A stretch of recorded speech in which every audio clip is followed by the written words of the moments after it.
Assalamualaikum warahmatullahi wabarakatuh.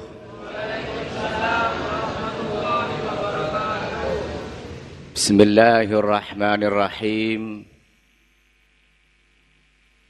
Innal hamdalillah nahmaduhu wa nasta'inuhu wa nastaghfiruh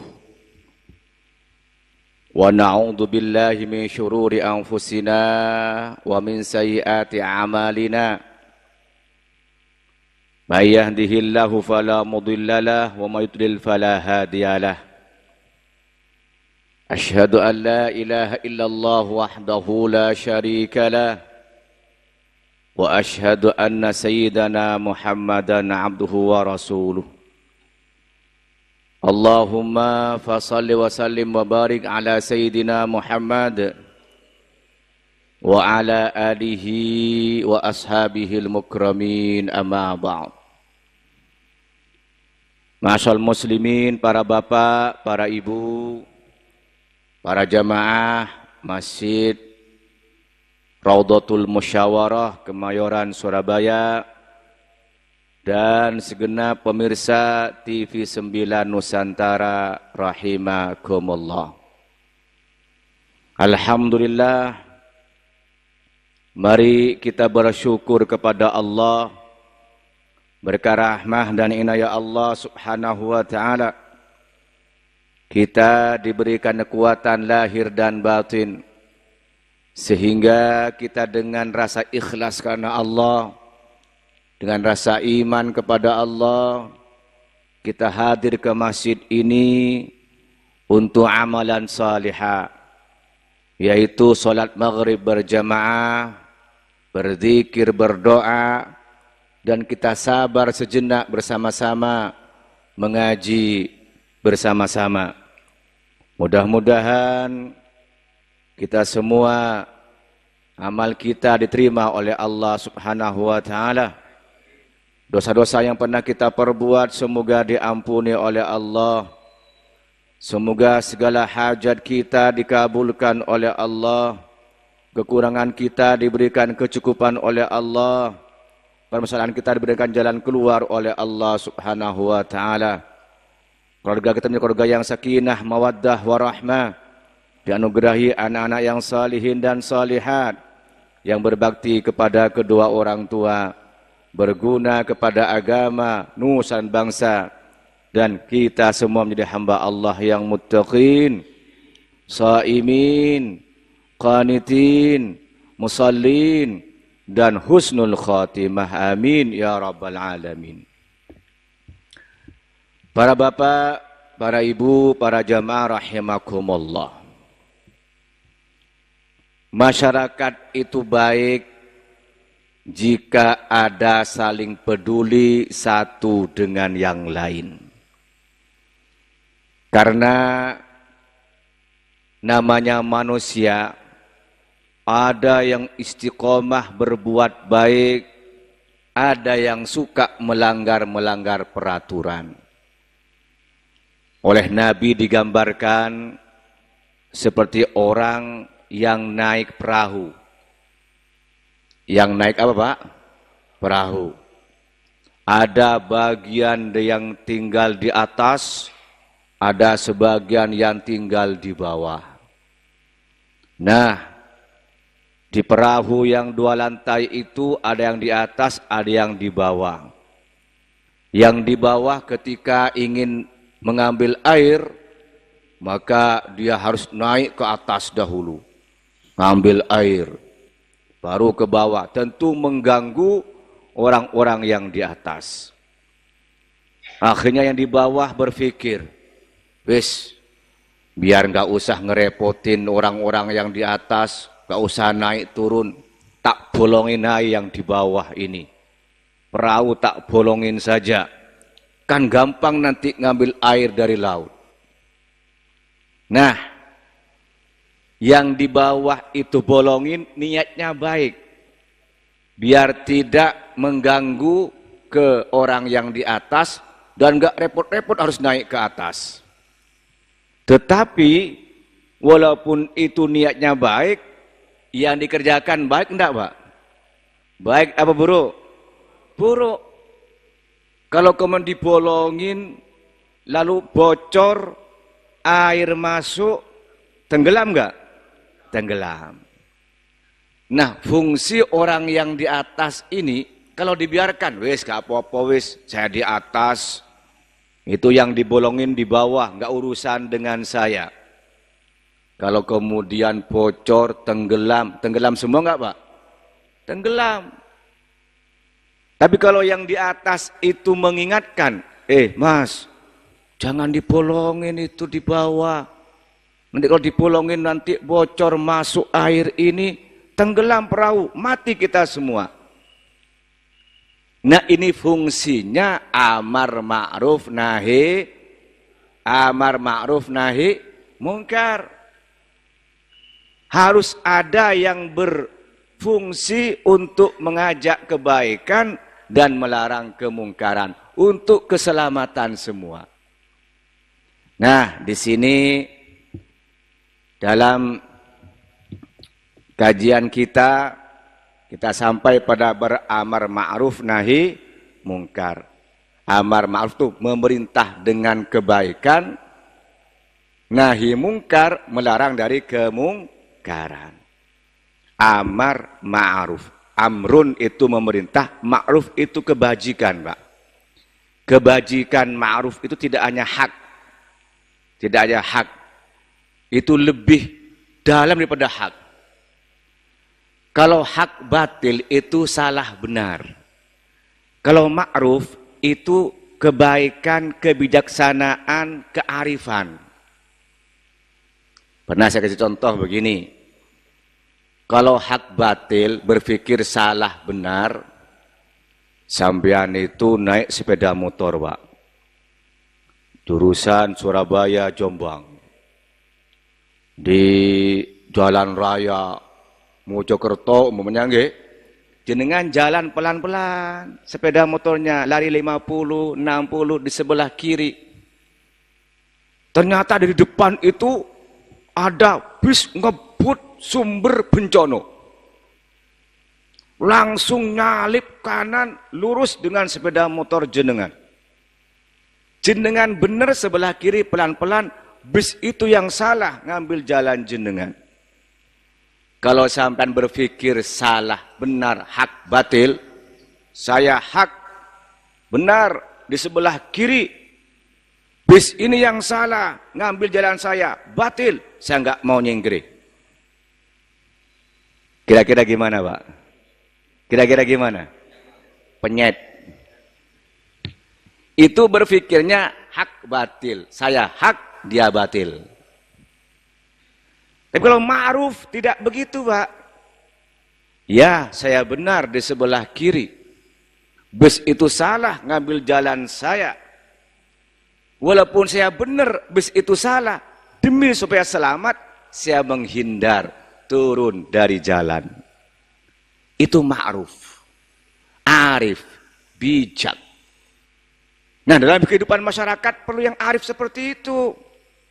Hidup bertetangga, nggih napa nggih?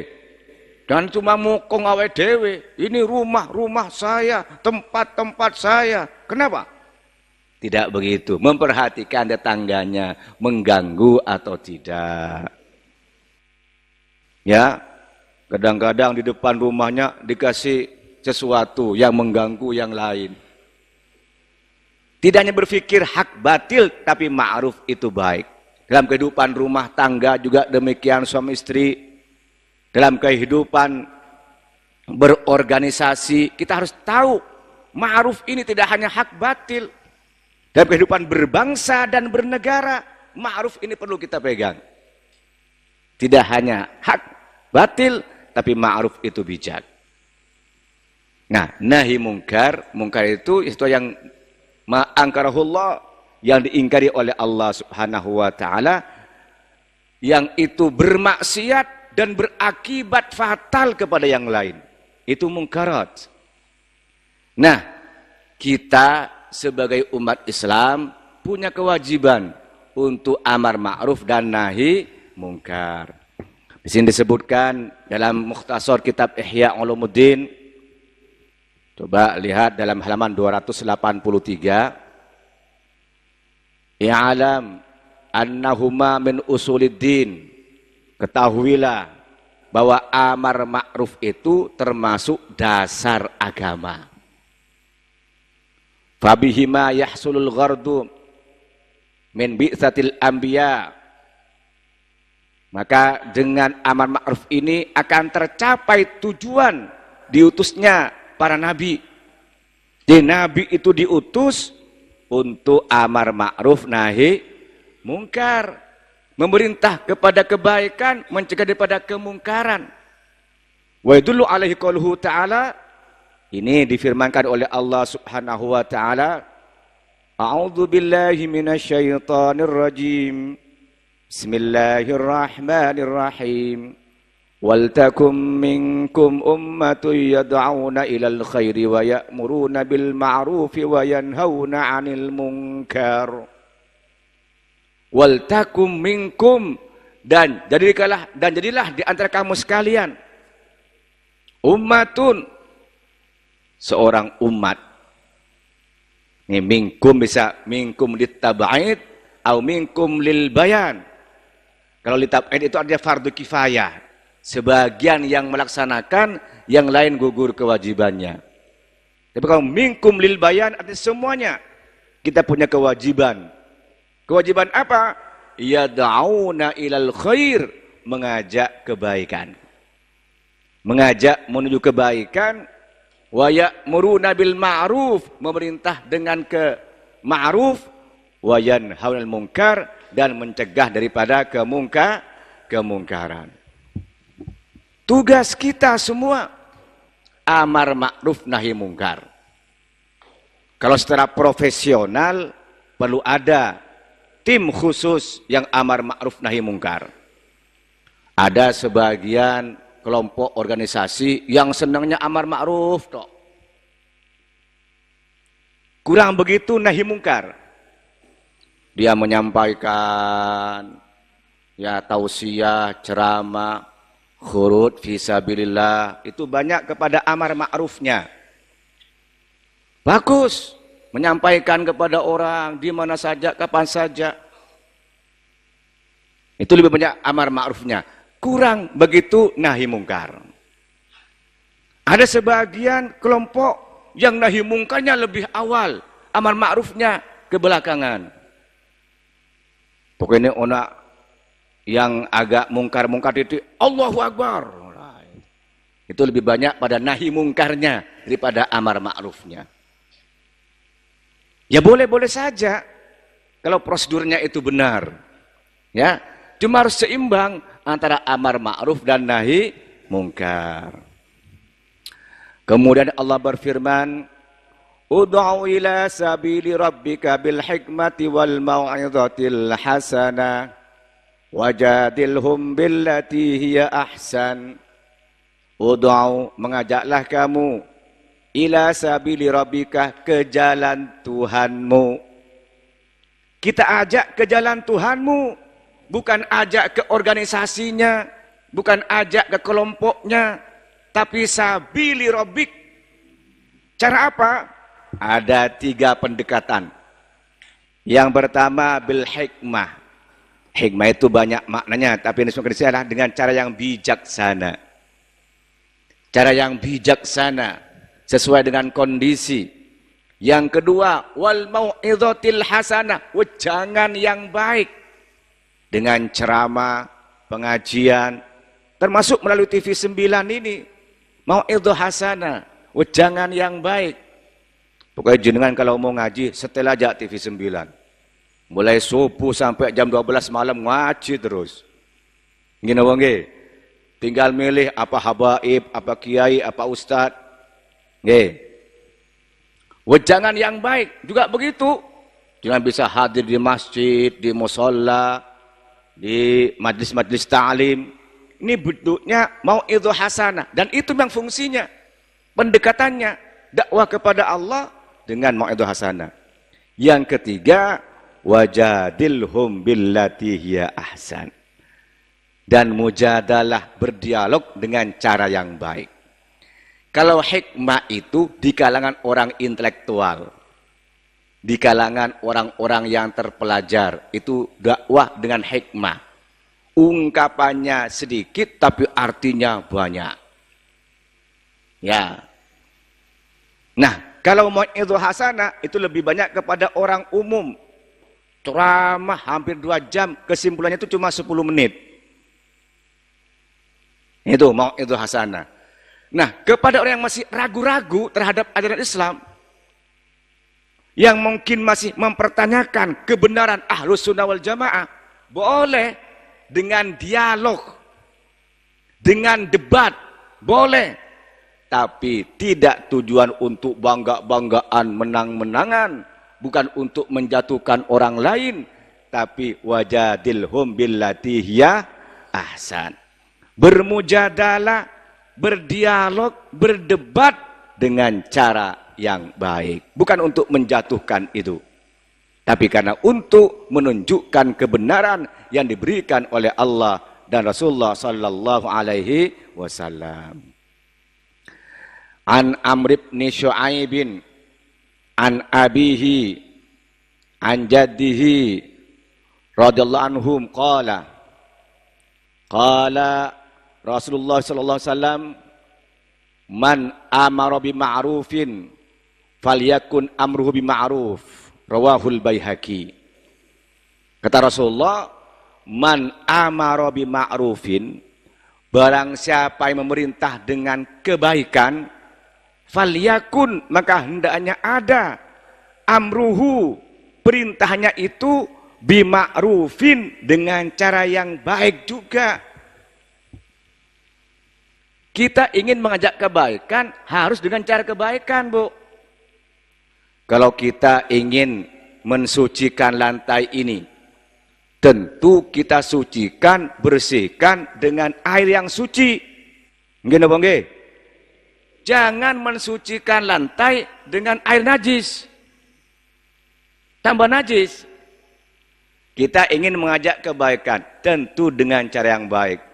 Tidak dengan cara kekerasan, tidak dengan cara kemungkaran, tidak dengan cara merusak, tidak dengan anarkis, tetapi dengan cara yang baik.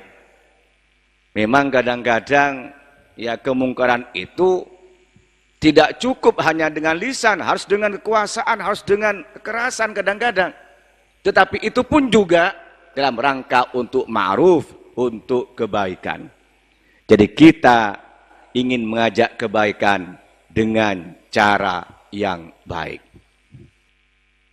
Coba dahulu para wali songo itu, Pak, ke Indonesia ini, kondisi Indonesia waktu itu masih beragama Hindu, ateis, tidak beragama Islam. Tahu kemungkaran, tidak langsung kemudian dihancurkan dengan kekerasan, tapi dengan ma'ruf, dengan bijaksana, dengan baik. Coba itu Sunan Ampel dalam satu kisahnya di Surabaya ini, di daerah Wonokromo dan sekitarnya dahulu, itu tempatnya orang ngadu ayam, Mbak. Sabung ayam. Sunan Ampel itu melihat kemungkaran itu gimana? Apa langsung Allahu Akbar, sami Allahu liman hamidah? Enggak, Pak.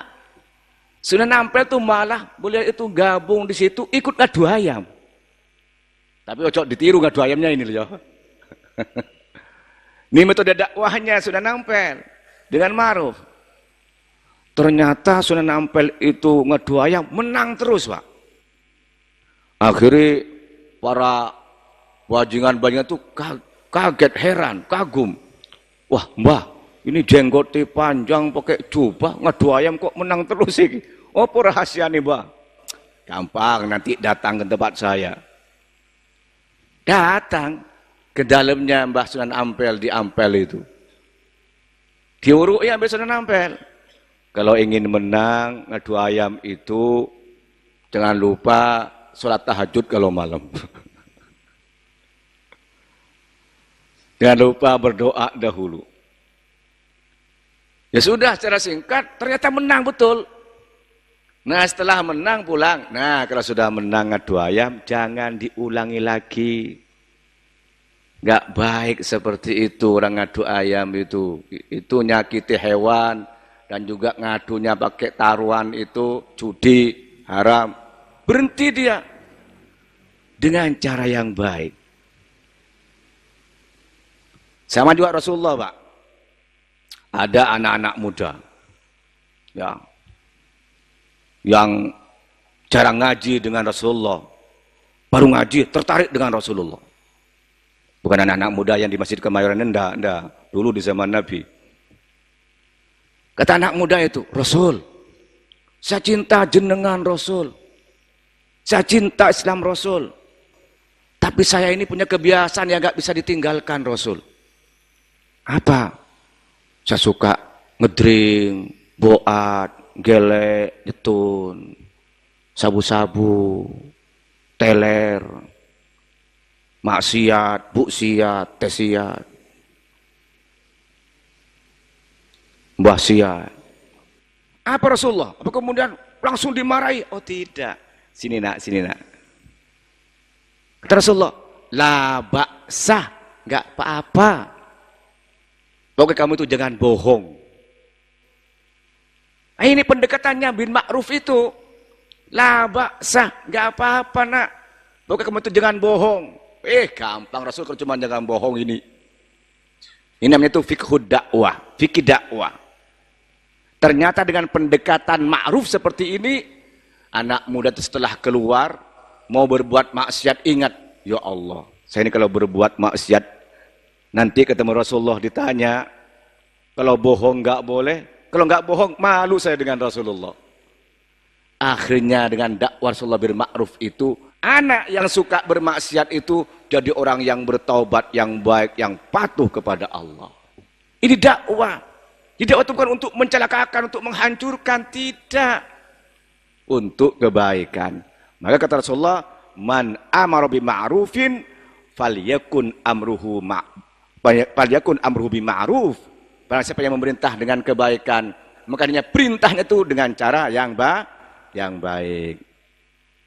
Selanjutnya hadis sahih rawahul Bukhari an Tariq bin Abi Syihab qala sami'atu Rasulullah sallallahu alaihi wasallam yaqul man ra'a minkum munkaran falyughayyirhu biyadi fa illam yastati' fa bilisani fa in mastati' fa biqalbi wa dzalika adhaful iman.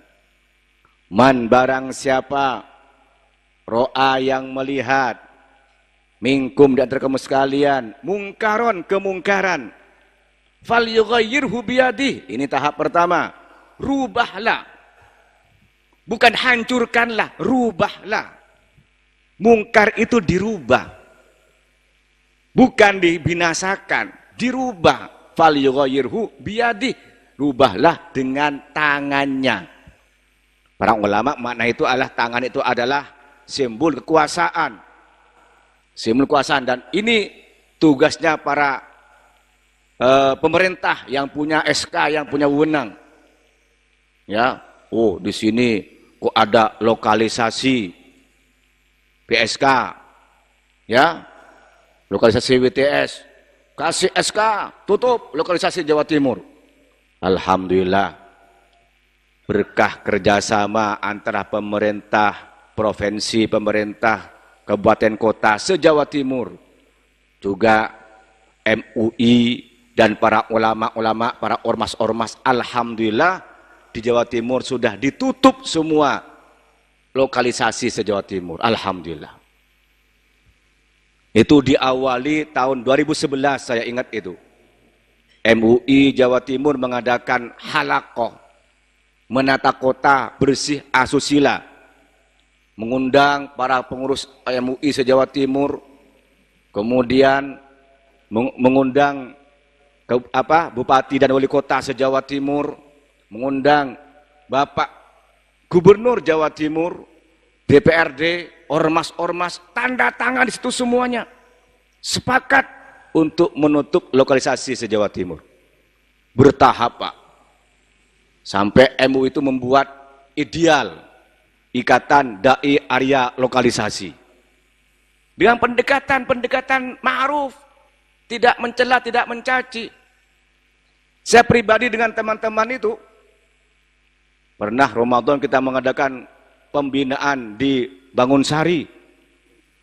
Ya, di situ para mbak-mbak kita itu yang nggak pulang dan juga tidak praktek, kita bina, kita kasih ruku, kasih Quran, kita kasih sembako, kita sanguni.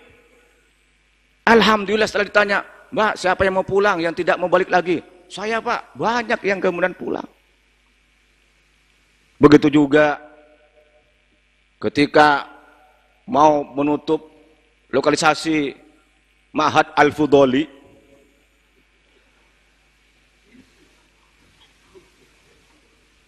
nah, dekat ini, Duku Kupang nih.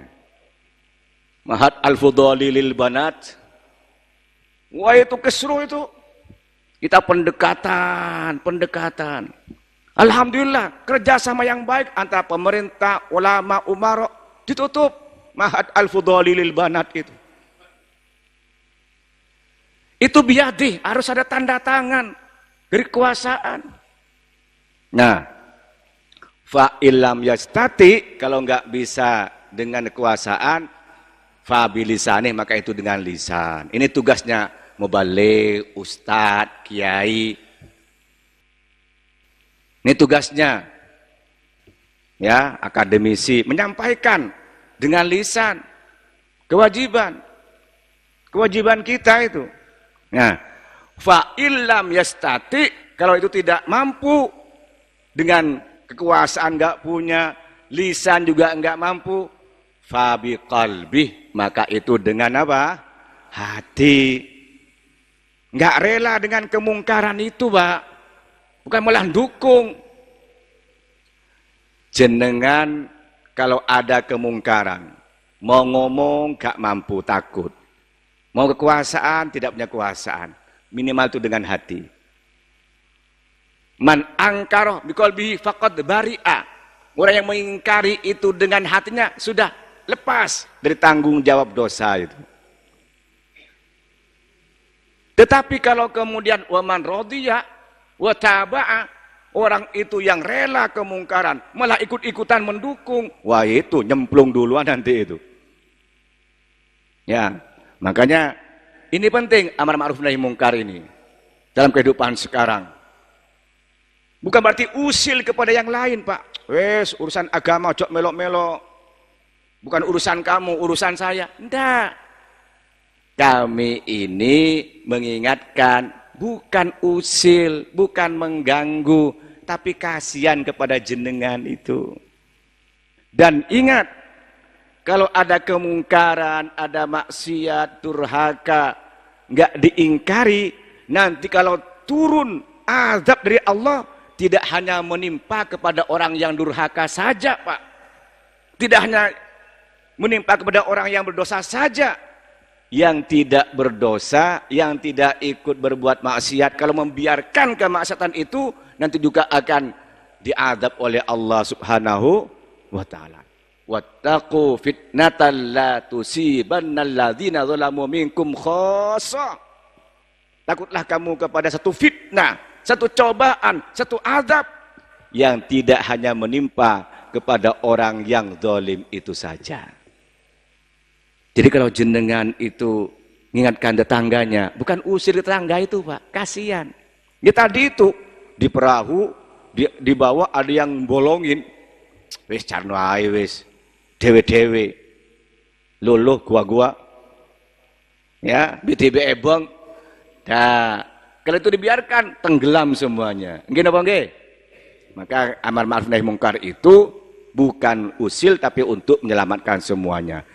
Nah, yang enggak mampu dengan kekuasaan dan lisan hanya dengan hati, wadzalika ad'aful iman, itulah merupakan yang paling lemahnya iman.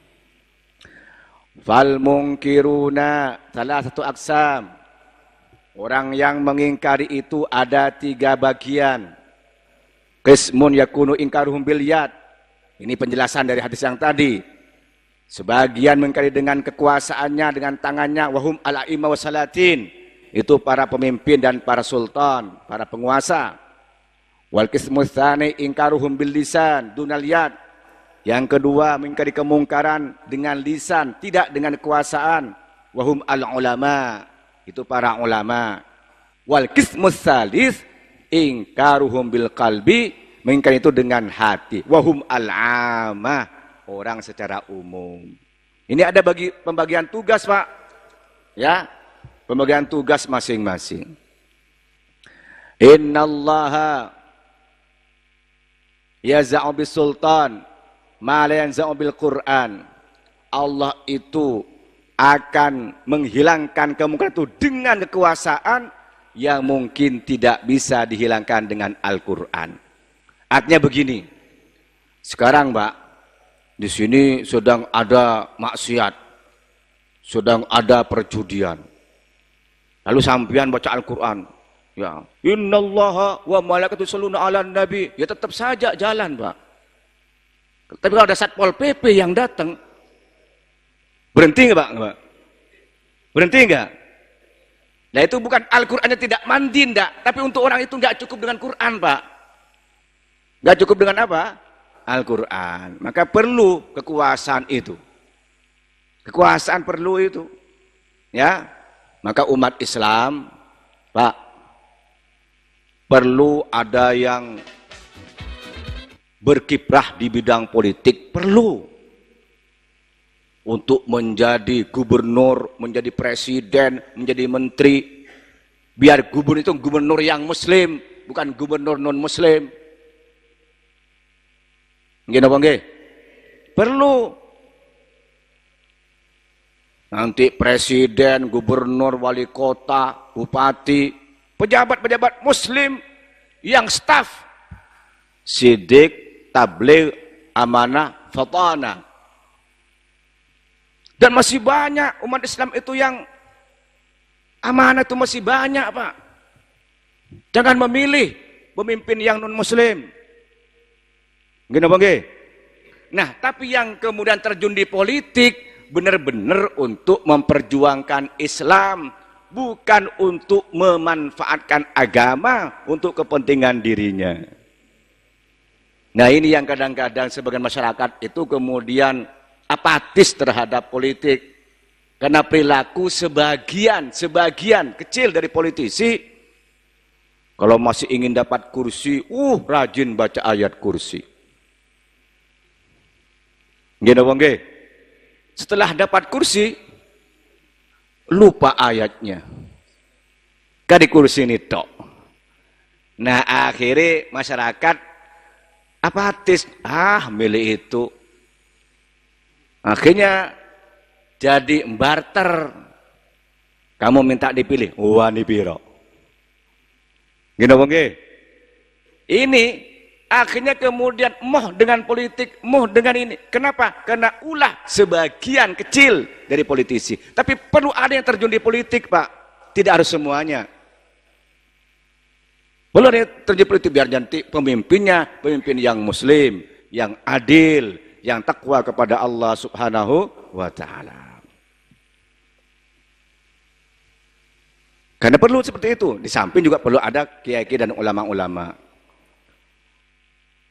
Kemudian para bapak yang saya hormati, selanjutnya wala yajuzu fi haqqi salatin wal umara ila ta'rif wal wa'du wa amat takshin wal man'u qahran fadzalika yuharriku fitnatan wa yurithu umuran ya afhasu mimma humula bisuhu.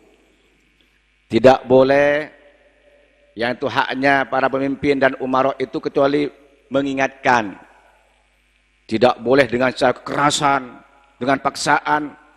Karena kalau dengan paksaan, itu nanti akan mengakibatkan kejelekan-kejelekan berikutnya. Kecuali orang itu sudah melanggar yang memang seharusnya dipaksa. Kan ada pendekatan, Pak. Ya, awalnya dengan penjelasan, kedua itu dengan peringatan, ketiga dengan hukuman. Nah, yang ketiga itu perlu ada dengan cara-cara paksaan. Para bapak, perlu saya hormati, Dengan demikian, dalam kehidupan kita, maka perlu ada yang berfungsi untuk amar ma'ruf nahi mungkar. Kalau ada orang yang suka amar ma'ruf, jangan diusili. Itu mulia. Ya, jangan merasa terganggu. Wah, kamu kok ikut-ikut urusan saya sih? Gak usah melok-melok wis. Bukan begitu. Harus terima kasih jangan sudah mengingatkan saya. Begitu Pak. Begitu juga ada orang yang suka mengingkari kemungkaran. Jangan diusil. Malah itu harus didukung. Sepanjang mengingkari kemungkaran itu dengan cara yang benar. Dengan cara ma'ruf. Yang diizinkan oleh Allah subhanahu wa ta'ala. Mudah-mudahan negeri ini menjadi baldatun thayyibatun wa rabbun ghafur. Karena banyak orang yang amar ma'ruf nahi mungkar. Dan banyak orang-orang yang sadar untuk melaksanakan perintah Allah. Dan menjauhi larangan Allah subhanahu wa ta'ala. Baik, sebelum kami akhiri, mungkin kalau ada pertanyaan, monggo kami persilahkan. Baik, sebelum kami akhiri, mungkin kalau ada pertanyaan, monggo kami persilahkan. Assalamualaikum warahmatullahi wabarakatuh. Waalaikumsalam. Yang saya tanyakan bab masalah amar nahi munkar Ustadz. Yang saya tanyakan selama ini kayak hukum kerja di bank konvensional. Menurut fatwa ulama, bunga bank konvensional kan riba hukumnya haram. Terus yang tanyakan kenapa selama ini saya kalau mendengar tausiah di perbankan itu jarang ustadz membahas masalah bank konvensional. Nah terus sekarang itu banyak ada forum silaturahmi Indonesia perbankan. Terus hukumnya apakah kerja di bank konvensional itu masalah kemunkaran Ustaz? Terima kasih. Wassalamualaikum warahmatullahi wabarakatuh. Waalaikumsalam. Bagus. Bank konvensional itu yaitu bank yang menggunakan akad berorientasi bunga. Bunga itu yang mana hasilnya dipersentase dari modal. Itu bunga. Bunga bank ini ulama berbeda pendapat ulama. Di hasil muktamar NU itu ada 3 hukum. Haram, syubhat, mubah. Kalau fatwa Majelis Ulama Indonesia itu hukumnya haram. Bank konvensional itu yang menggunakan sistem bunga. Nah, dengan demikian kemudian Majelis Ulama Indonesia mendorong untuk berdirinya perbankan syariah. Alhamdulillah sekarang sudah banyak bank-bank syariah, lembaga keuangan syariah. Nah, bagaimana orang yang bekerja di perbankan konvensional? Pertama, kalau dia itu melihatnya dari sisi hukum, dia yakin itu haram, ya otomatis itu merupakan kemungkaran. Hal yang tidak baik. Nah, kalau dia melihatnya bahwa itu mengambil yang syubhat atau mubah, ya bisa itu diperbolehkan. Tergantung daripada keyakinannya. Oke lah, karena dari 3 hukum yang hasil muktamar NU itu syubhat, haram, mubah, artinya 1:2. Syubhat itu lebih dekat kepada haram. Masih lebih banyak, itu menunjukkan itu yang kurang baik lah. Lihat kemampuan diri. Kalau saya ini tidak bekerja di bank konvensional ini, mengakibatkan saya ini lapar, anak istri saya ini juga keleleran, itu berarti dalam kondisi darurat. Ad-darurat tubihul mahdurat. Kondisi darurat itu memperbolehkan yang tidak boleh. Sebatas untuk menjaga kehidupan, mempertahankan kebutuhan hidup itu boleh. Bukan untuk memperkaya diri. Ya. Tapi kalau umpamanya dia punya kemampuan, wis saya bismillah mau cari yang halal, mau pindah ke bank yang syariah, itu akan lebih baik, aman. Gitu ya, jadi tergantung daripada kemampuan diri bekerja di tempat yang masih syubhat seperti itu. Mudah-mudahan halal semuanya, amin. Amin ya Rabbal. Bagus. Monggo yang berikutnya. Assalamualaikum warahmatullahi wabarakatuh. Waalaikumsalam. Rub nafi mungkar amar ma'rufnya memang tidak banyak. Nahi mungkar banyak resiko. Apalagi kalau bagaimana kita ketahui seperti langsung gebrak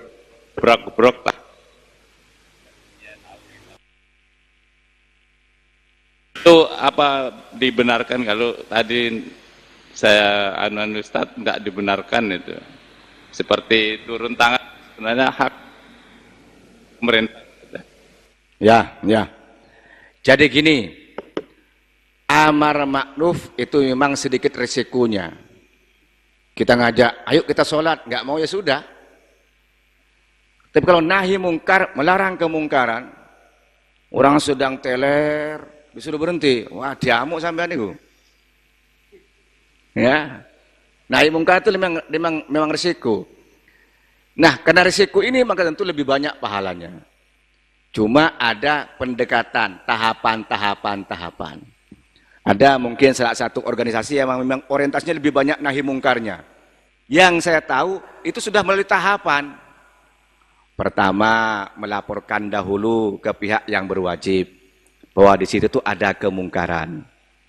Tolong jenengan yang punya wewenang untuk menghentikan kemungkaran itu hentikan. Yang kedua, memberikan penyadaran kepada masyarakat dan sekitarnya untuk berhenti di perbuatan kemungkaran itu. Yang ketiga, diberikan beberapa alternatif untuk tidak berbuat kemungkaran itu tapi dengan hal yang kebaikan. Baru kalau kemudian yang berwenang tidak bertindak, masyarakat masih tetap begitu, yang ini akan berakibat nanti lebih bahaya kepada yang lain, baru itu biasanya kemudian Allahu Akbar. Itu biasanya begitu. Cuma kadang-kadang proses itu tidak diketahui. Pendekatan yang berpersuasif tidak diketahui. Baru setelah terjadi anarkis, itu yang dianggap itu anarkis. Sebenarnya itu proses. Sekarang sama dengan Satpol PP lah ya. Di sini ada orang jualan kaki lima di trotoar. Iya kan? Pertama mungkin dari pihak Pemkot dikirimin surat bahwa trotoar ini tidak boleh untuk dibuat jualan. Yang kedua, monggo para pedagang di trotoar ini kami sediakan tempat lain, pindah ke tempat ini. Ya, yang ketiga diberikan mungkin keterampilan, modal dan lain-lainnya supaya tetap itu jualan. Kok masih mukong? Ya kan? Baru Satpol PP itu turun untuk ngebrak-ngabrik. Nah ini biasanya proses 1, 2, 3 ini tidak diketahui orang. Baru yang ketiga ini yang rame. Yang rame. Jadi sebenarnya nahi mungkar itu dengan cara biliat itu boleh. Bukan tidak boleh. Asalkan prosedural. Tahapan-tahapan. Perempuan juga begitu dengan istri. Ya, istri ngambek. Diingatkan. Masih ngambek lagi. Disuruh pindah tidur, wis gak dikumpuli. Masih ngambek lagi.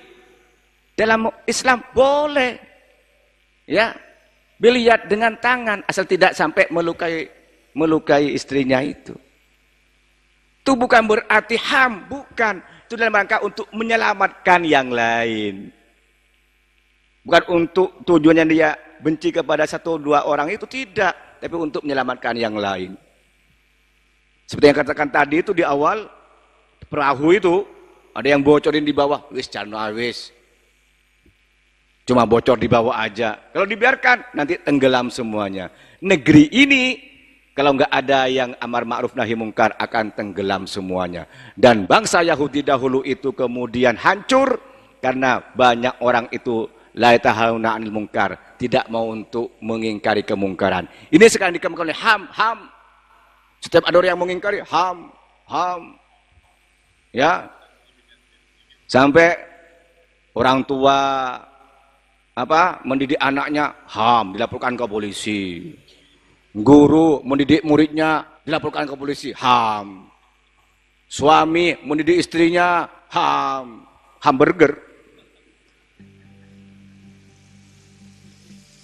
Yaitu HAM yang kebablasan. Akhirnya itu liberal tanpa hukum.